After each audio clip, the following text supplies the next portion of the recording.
오늘 우리가 함께 볼 시편 23편의 말씀은 우리가 잘 알고 있는 대로 다윗이 썼다라고 전해지는 시편의 말씀입니다. 다윗이 어떤 상황에 이 시를 썼는지는 다양한 의견들이 있지만 대체적으로 그의 아들 압살롬이 그를 쫓아올 때, 압살롬에게 쫓겨 다닐 때 썼던 시라고 알려져 있습니다. 얼마나 그의 마음이 힘들고 어려웠을까요? 사울에게도 쫓겼지만 이제는 자신의 자녀, 아들에게 쫓기는 그 다윗의 심정이 얼마나 힘들고 어려웠겠습니까? 혹시 여러분들의 삶 속에도 그러한 어려움, 다윗이 고백하고 있는 음침한 골짜기와 같은 그러한 상황에 놓여 있지는 않습니까? 혹시 다양한 문제 속에서 혼자 고민하고 힘들어하며 그것을 놓고 쩔쩔매며 그렇게 시간을 보내고 있지는 않습니까? 우리는 그럴 때마다 우리의 마음 속에, 우리의 생각 속에 우리의 믿음과는 다르게 하나님이 과연 나를 인도하시는 건지, 하나님이 나와 함께 하시는 건지, 내 문제를 위하여서 일하고 계신 건지 그러한 생각을 할 때가 있습니다. 수많은 성도들이 그런 생각을 했고 그런 마음을 가졌을 때마다 이 시편 23편의 말씀은 위로와 그들의 신앙의 회복과 하나님에 대한 확신을 주는 그러한 말씀이었습니다. 그래서 그리스도인들에게 어떤 말씀을 가장 좋아하느냐고 물었을 때 가장 많이 이야기하는 말씀이 바로 이 시편 23편의 말씀입니다. 교회를 다니지 않아도 여호와는 나의 목자시니 내게 부족함이 없으리로다. 이 구절은 교회를 다니지 않아도 아는 사람들이 많이 있습니다. 그만큼 시편 23편의 말씀은 많은 사람들에게 사랑을 받는, 또한 도움과 위로를 주는 그러한 말씀이라는 것이죠. 그래서 시편 23편의 별명이 있는데요, 시편의 나이팅게일이라고 부릅니다. 왜냐하면 죽음과 질병과 매우 어려운 상황에 처한 그런 성도들의 마음을 위로하고 그들의 문제 가운데 하나님을 믿는 믿음으로 인도해 주는 그러한 말씀이기 때문이죠. 오늘 우리가 이 말씀을 함께 나누고 나서 우리의 고백이, 하나님을 향한 우리의 고백이 이 다윗과 같은 그러한 위대한 믿음의 고백이 나오게 되길 소망합니다. 먼저 우리 1절 말씀을 한번 읽어볼까요? 1절 말씀 읽어보겠습니다. 여호와는 나의 목자시니 내게 부족함이 없으리로다. 아멘. 다윗이 하나님을 뭐라고 표현하고 있습니까? 목자라고 표현을 하고 있습니다. 목자라고 하는 이 호칭에 다윗이 얼마나 하나님을 신뢰하고 있는가를 보여주고 있습니다. 목자는 양떼를 지키는 일을 하는 사람입니다. 그런데 이 다윗이 목자의 일을 했었죠. 그렇기 때문에 누구보다 목자가 어떠해야 되는지를 잘 알고 있습니다. 목자는 양떼를 풀이 있는 곳으로 인도해야 되고, 그래서 풀을 마음껏 먹을 수 있도록 책임져야 합니다. 또한 밤에 잠을 잘 때 맹수들이 나타나면 그 맹수들을 쫓아내서 양떼를 지켜야 됩니다. 이게 진짜 목자이죠. 그래서 이 다윗이 사울 왕을 만났을 때, 그래서 골리앗과의 이 전투 이전에 자신에 대해서 소개하는데 이렇게 소개를 합니다. 우리 사무엘상 17장 34절 같이 읽어보겠습니다. 다윗이 사울에게 말하되 주의 종이 아버지의 양을 지킬 때에 사자나 곰이 와서 양떼에서 새끼를 물어가면, 우리 35절도 읽어보겠습니다. 내가 따라가서 그것을 치고 그 입에서 새끼를 건져내었고 그것이 일어나 나를 해하고자 하면 내가 그 수염을 잡고 그것을 쳐 죽였나이다. 아멘. 다윗이 어떻게 했습니까? 맹수가 나타났을 때 쫓아냈고, 또 새끼를 물고 가려고 하면은 쫓아가서 그 새끼를 구해냈죠. 양의 목숨과 자기의 목숨을 비교한다면 자신의 목숨이 더 귀하겠죠. 하지만 목자는 이 양들을 지켜야 되는 의무가 있습니다. 그렇기 때문에 자신의 목숨을 걸고 그 새끼를 그 맹수의 입에서 건져내는 것이 바로 목자가 해야 될 일이죠. 근데 지금 다윗이 하나님을 목자라고 말하고 있습니다. 그럼 여기에는 무슨 뜻이 들어있습니까? 하나님께서 나의 목자 되시기 때문에 나를 지켜주실 거다. 내가 가야 될 길을 인도해 주실 것이다. 내가 어려움에 처하더라도 나를 그 맹수의 입에서 그 새끼를 구한 것처럼 나를 구하실 것이다. 바로 이러한 믿음과 확신이 이 고백 안에 들어 있습니다. 그래서 다윗이 이어서 뭐라고 고백합니까? 내게 부족함이 없으리로다. 아멘. 근데 다윗이 정말 부족함이 없었겠습니까? 급하게 막 아들의 그 군대에게 쫓겨나온 이 다윗이 얼마나 부족한 것이 많았겠습니까?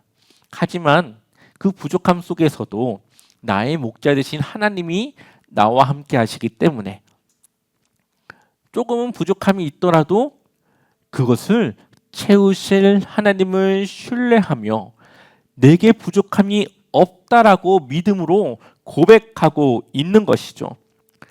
아마 잠을 자야 되는 것, 먹을 것을 먹는 것, 마실 것을 찾는 것, 또 조금 더 안전한 장소를 찾는 것, 모든 것이 부족했을 겁니다. 그럼에도 불구하고 그때그때 필요한 모든 것을 하나님은 그를 인도하셔서 채우시고 그를 이끌었다라는 것이죠.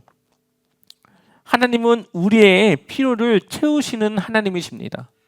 우리의 기도를 그냥 흘러보내지 않고 들으시는 하나님이십니다. 대표적인 사람이 있는데요. 다 들어보셨겠지만 조지 뮬러라고 하는 사람이 있습니다. 이 사람의 별명이 뭡니까? 5만 번의 기도 응답을 받은 그러한 사람입니다. 우리가 잘 알다시피 그의 대표적인 이야기들이 있죠. 저녁 시간에 식사를 해야 되는데 먹을 것이 다 떨어졌습니다. 근데 이 조지 뮬러라고 하는 사람이 하는 일이 뭐냐?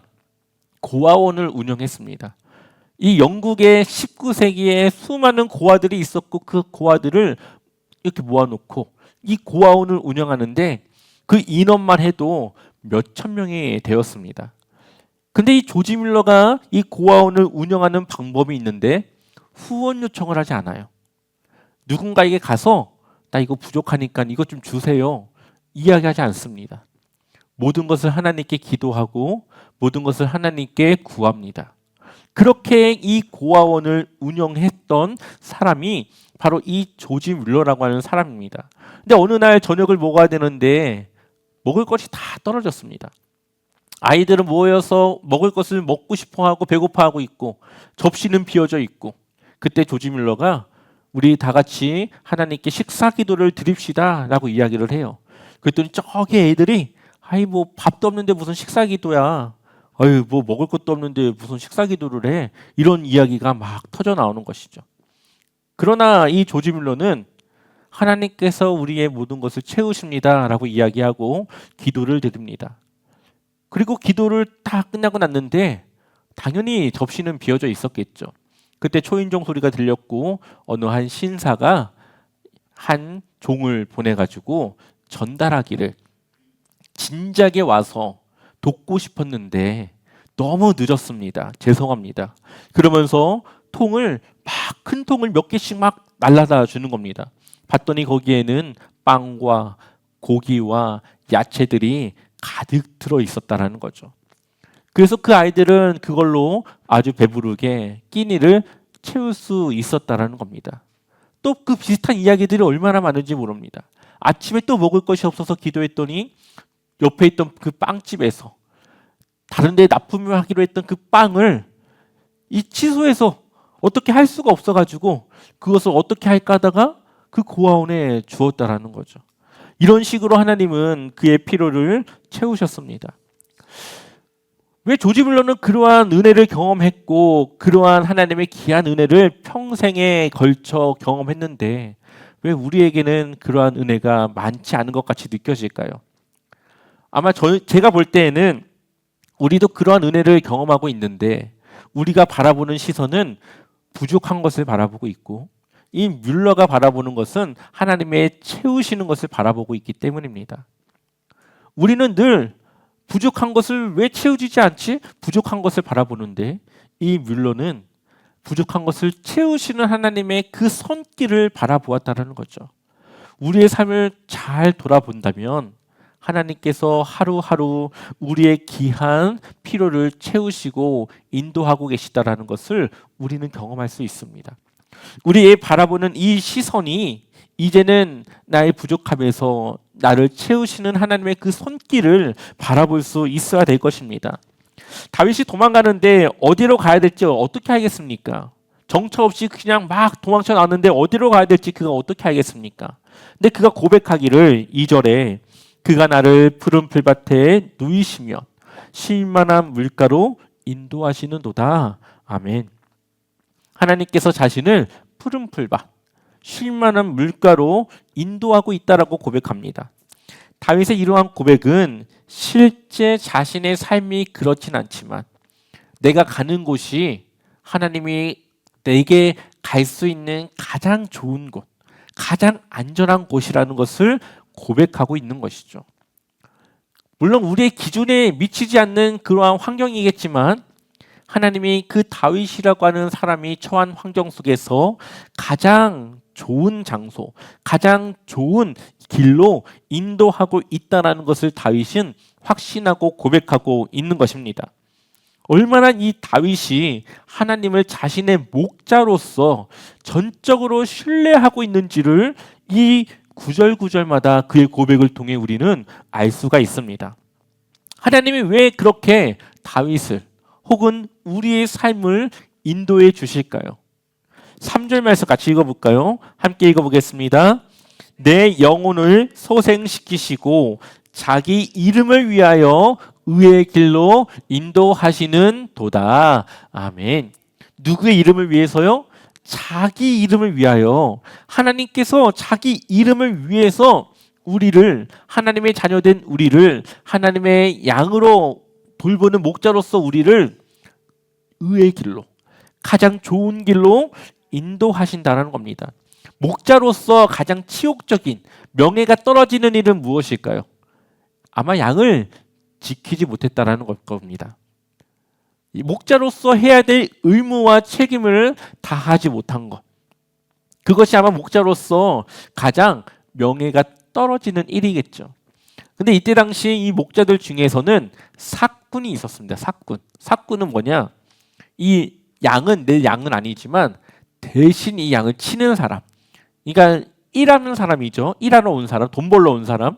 이 사람의 목적은 그냥 돈을 버는 것이, 양을 지키는 것이 아니겠죠. 그러니까 밤에 자다가 맹수가 나타나면 나는 살고 양은 죽어도 되게끔 하는 그런 사람이 바로 이 삭군이었습니다. 책임감이 없는 거죠. 근데 목자는, 내 양을 치는 이 목자는 뭐 어떻게 해서든지 내가 좀 다치거나 생명의 위협을 받아서라도 내가 이 양을 지키는 것이 목자로서의 명예, 그 책임, 의무입니다. 그렇다면 하나님께서 이 다윗을 지키고 인도하는 것은 무엇입니까? 목자 되신 하나님으로서, 살아계신 하나님으로서, 창조주 하나님으로서, 이스라엘의 하나님으로서 그 책임을 다하는 것이 하나님의 그 명예와 하나님의 그 이름을 높이는 일이겠죠. 그러니 다윗이 다치거나 죽는다면 하나님은 그 명예가 떨어지는 겁니다. 마찬가지로 우리의 삶에 하나님이 우리를 돕지 않아서 우리의 삶이 나락으로 가거나 우리의 삶이 피폐해지거나 처참해진다면 그것은 하나님의 명예와 이름이 떨어지는 것입니다. 그렇기 때문에 하나님은 우리를 어떻게 하십니까? 인도하시죠. 책임지시죠. 우리의 영혼을 소생시키셔서 우리를 살리십니다.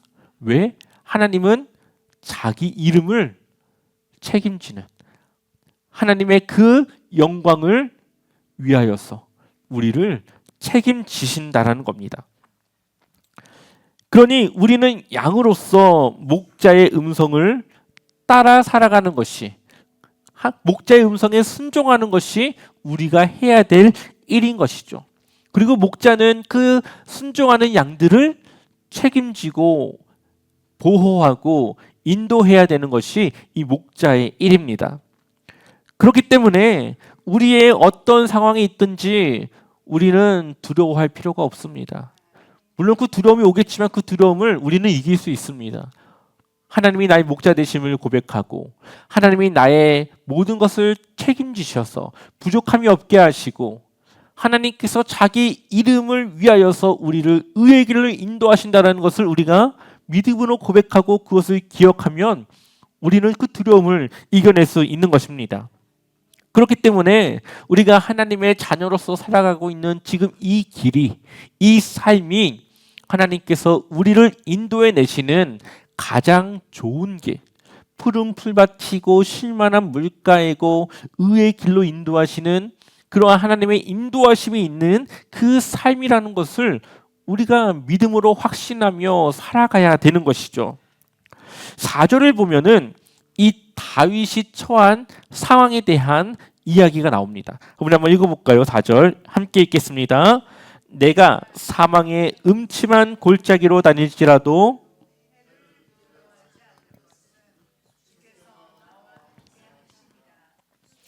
지팡이와 막대기가 나를 안위하시나이다. 아멘. 이것이 지금 현재 다윗이 처한 상황입니다. 시편 23편의 핵심 구절을 뽑으라면 이 4절을 뽑을 수가 있습니다. 그가 어느 상황에 놓여 있습니까? 실제로는 사망의 음침한 골짜기를 다니고 있습니다. 언제 목숨을 빼앗길지 모르는 아주 위급한 상황에 놓여져 있는 거죠. 그러나 그가 해를 두려워하지 않을 것은 누가 함께해서요? 주께서 나와 함께 하심이라. 근데 주께서 어떻게 함께 하십니까? 두 가지로 함께 하죠. 하나는 지팡이, 하나는 막대기로 함께 합니다. 지팡이는 이 끝이 둥근, 우리가 볼 때 물음표와 비슷한 그러한 끝이 둥근 것을 지팡이라고 말해요. 왜 끝이 둥그냐? 양떼를 막 몰고 가다가 이 양들은 눈이 좋지 않으니까 갑자기 한 마리가 옆으로 새요. 그러면은 뒤따라오던 양들이 다 뒤로 셉니다. 그러면은 그 맨 앞에 있는 애를 어떻게 해야 돼요? 끌어와야 되겠죠. 그러면 이 고리로 그 목을 잡고 끌고 오는 겁니다. 그러면 다시 이탈했던 것이 다시 돌아오는 거예요. 하나님이 우리를 인도하시는데 때로는 지팡이로 우리의 목을 걸고 우리가 가야 될 길로 인도하십니다. 그때 우리에게는 조금의 아픔이 있을 수도 있고 어려움이 있을 수도 있죠. 하지만 그것을 통해서 우리는 하나님을 다시 찾고 우리의 가야 될 길로 인도하시는 겁니다. 히브리서 12장을 보면은 이 지팡이와 같이 인도하는 그 아버지의 모습을 우리에게 보여주고 있는데요. 우리 세 절의 말씀인데 히브리서 12장 5절, 6절, 7절 우리 세 절의 말씀 같이 읽어보겠습니다. 또 아들들에게 권하는 것 같이 너희에게 권면하신 말씀도 잊었도다. 일러스되 내 아들아 주의 징계하심을 경히 여기지 말며 그에게 꾸지람을 받을 때에 낙심하지 말라. 주께서 그 사랑하시는 자를 징계하시고 그가 받아들이시는 아들마다 채찍질 하심이라 하였으니 너희가 참음은 징계를 받기 위함이라. 하나님의 아들과 같이 너희를 대우하시나니 어찌 아버지가 징계하지 않는 아들이 있으리요. 아멘. 아버지가 아들을 어떻게 합니까? 징계하죠. 여기서 말하는 징계가 뭘까요? 지팡이로 이 양의 목을 끌고 오는 것을 징계라고 볼 수가 있습니다. 아버지니까 아들을 징계하는 겁니다. 만약에 저기 지나가는 애가 막 위험하게 막 장난치면서 막 그렇게 노는데 그 아이를 막 가서 막 내 자녀처럼 막 혼냅니까? 그 아이를 멀리서 보면서 아유 쟤 저러다가 다치겠지, 아유 어떡해, 쟤 저러다 다치면 어떡하려고 그래, 이러고 있지 우리가 가서 막 그 아이를 막 이렇게 혼내고 그러지는 않잖아요. 왜 그렇습니까? 나와 상관없으니까요. 물론 가서 좀 조심하라고 하긴 해야 되겠지만 실질적으로 나와 상관이 없기 때문에 그 아이를 우리가 징계할 의무도 없고 책임도 없고 그렇게 하지 않습니다. 그런데 내 자녀가 위험한 상황에 처해 있다면은 징계하겠죠. 그렇게 하지 말라고 이야기하겠죠. 그것이 바로 자녀와 부모의 관계이고 그렇게 해야 되는 것이 부모의 마땅한 책임입니다. 마찬가지로 하나님께서 우리를 올바른 길로 인도하시기 위해서 잠깐의 징계와 우리의 삶을 어렵게 하는 것은 여전히 내가 하나님의 자녀라는 것을 보여주는 겁니다. 그것이 때로는 힘들고 정말 하나님께서 나를 인도하시는 것이 맞나? 라고 생각하겠지만 돌아보면 그때의 그것이 나로 하여금 하나님을 붙잡게 했고 그것이 나로 하여금 하나님을 알게 했고 내가 하나님 안에 살아있구나, 내가 하나님의 인도함을 받구나를 확신하는 그러한 삶이었다라는 것을 우린 고백할 수 있습니다. 그렇다면 막대기는 무엇일까요? 막대기는 이 끝에 쇠붙이 같은 게 붙어 있는데 그것을 가지고 맹수를 쫓아냅니다. 양들을 지키는 것이죠. 목자의 이 막대기가 양들을 지키는 겁니다. 그것과 같이 하나님은 우리의 모든 삶의 어려움 혹은 우리의 영적인 그러한 싸움 가운데 우리가 이길 수 있도록 우리와 함께 하셔서 우리를 도우신다라는 것, 우리를 보호하여 주신다라는 것을 지금 말씀하고 있습니다. 그러니 하나님은 때로는 우리를 지팡이로, 때로는 막대기로 인도하시고 보호하시는 그러한 하나님이시라는 것을 우리에게 말씀하고 있죠. 그러니 우리의 삶이 평안한 것, 오늘 하루를 문제없이 살아간 것, 그것은 하나님께서 우리를 막대기로 보호하시고 지팡이로 인도하신 결과라는 것을 우리는 늘 기억하고 고백할 수 있어야 됩니다. 그래서 5절에 놀라운 다윗의 고백이 나옵니다. 5절 말씀 같이 읽어보겠습니다. 주께서 내 원수의 목전에서 내게 상을 차려주시고 기름을 내 머리에 부으셨으니 내 잔이 넘치나이다. 아멘. 내 잔이 어떻게 한다고요? 넘친다고 말하고 있습니다. 내 잔이 넘친다라고 하는 것은 하나님의 은혜가 아주 크다. 내 삶에 하나님의 은혜가 아주 크다라는 것을 고백하고 있는 거죠. 분에 넘치는 은혜를 받고 있다라고 고백하는 겁니다. 그런데 다윗이 지금 어떤 상황이에요? 압살롬에게 쫓겨가고 있어요. 그리고 다윗의 상황을 우리가 전체적으로 봐도 물론 하나님이 그에게 은혜를 베푸셨고 귀한 일들을 주셨지만 그렇게 잔이 넘친다라고 보기에는 어렵습니다. 왜냐하면 그가 기름 부음 받았지만 사울 왕에게 쫓겨 10년이 넘는 시간 동안 도망 다녔습니다. 왕이 되었지만 또 이 밧세바 사건, 또 그는 유년 시절 어떤 존재였습니까? 가족에게 버림받은, 또 왕이 되어서도 지금 아들에게 쫓겨다니는, 그리고 솔로몬을 낳기 이전에 낳았던 그 아이를 잃어버린 아주 수많은 아픔, 또한 전쟁을 끊임없이 나가서 싸워야 되는, 피를 무수히 보아야 했고 흘려야 했던 그러한 처절한 삶을 살아갔던 사람이 이 다윗이었죠. 그가 받은 은혜의 뒤편에는 그에게 수많은 어려움이 있었습니다. 아마 우리가 그러한 삶에 있었다면 은혜보다 이렇게 어려운 삶을 주는 그것을 바라보았을 겁니다. 그런데 이 다윗은 뭐라고 하냐? 내 잔이 넘친다. 지금 아들 압살롬에게 쫓겨다니고 생명이 왔다 갔다 하는 위태한 상황에서 그가 뭐라고 고백합니까? 내 잔이 넘칩니다. 그가 이렇게 고백할 수 있는 이유는 자신이 어떠한 사람인 줄 알았던 거예요. 비록 지금은 내가 왕이지만 왕이 되기 이전에 어떤 사람이었습니까? 가족들이 예배를 드리는데 그 예배에 끼워주지도 않는, 버림받은 것 같은 그러한 사람이었습니다. 가족들도 그를 그냥 하나의 양을 치는 그러한 일꾼과 같이 그냥 대했지 가족으로 대하지 않습니다. 그러니 사무엘 선지자가 가족을 다 형제들을 모아놓으라고 할 때, 자녀들을 모아놓으라고 할 때 다윗은 빼고 나머지 형제들만 모았던 것이죠. 그런데 하나님은 그를 어떻게 합니까? 왕으로 기름 부으셨고 왕으로 세우십니다. 그에게 은혜를 베푸셔서 그의 왕위가 끊이지 않게 약속하십니다. 비록 다윗이 성전을 짓진 않았지만 그가 모아둔 것을 통해서 하나님께서 성전을 지으실 것을 그에게 약속하십니다. 이것이 바로 그에게 잔이 넘친다라고 하는 고백을 드릴 수 있는 거죠.